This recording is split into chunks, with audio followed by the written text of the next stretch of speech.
Hello children, welcome to ASA Education.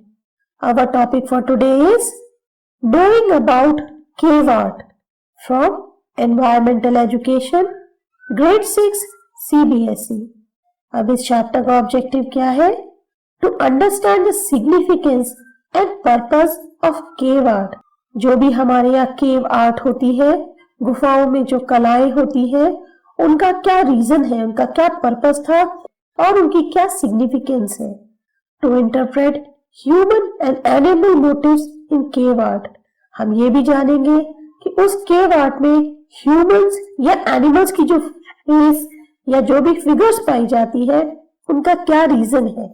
To develop skills of observation. और ये भी समझेंगे कि कैसे हम जब चीजों को देखते हैं तो हमको उनको देखने का किस तरह का नजरिया होना चाहिए, कैसे हम उन चीजों को समझ पाते हैं.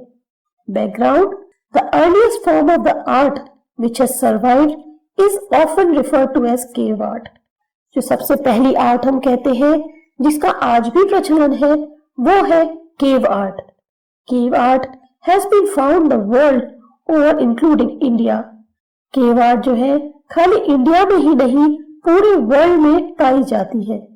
Some places where cave art is found in India are Bhimbetka and Bagh caves of Madhya Pradesh, Ajanta and Ellora in Maharashtra and Mahabalipuram in Tamil Nadu.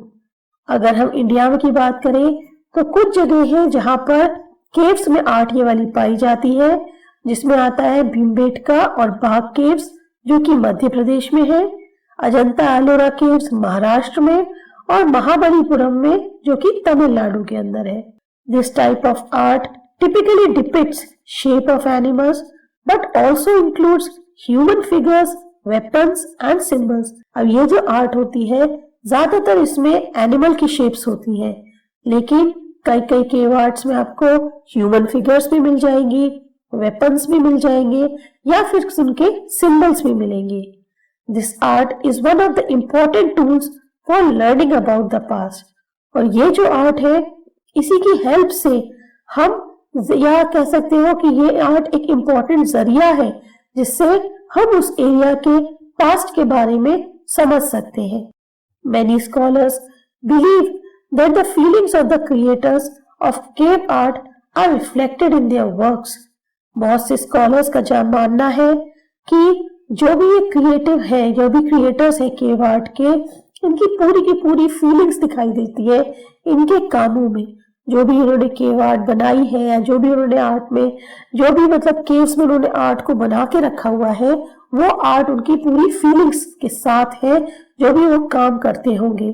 Therefore, cave art is living and it had a spirit.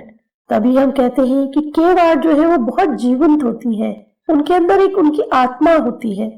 Whatever our response to or interpretations of cave art may be, it stimulates our thought and imagination. अब हर एक का cave art को जो है response देने का या interpret करने का तरीका अलग अलग होता है, लेकिन जो भी है वो हमारी सोच और हमारे इमेजिनेशन को बताता है. Cave art can mean something different to each person who ponders over it.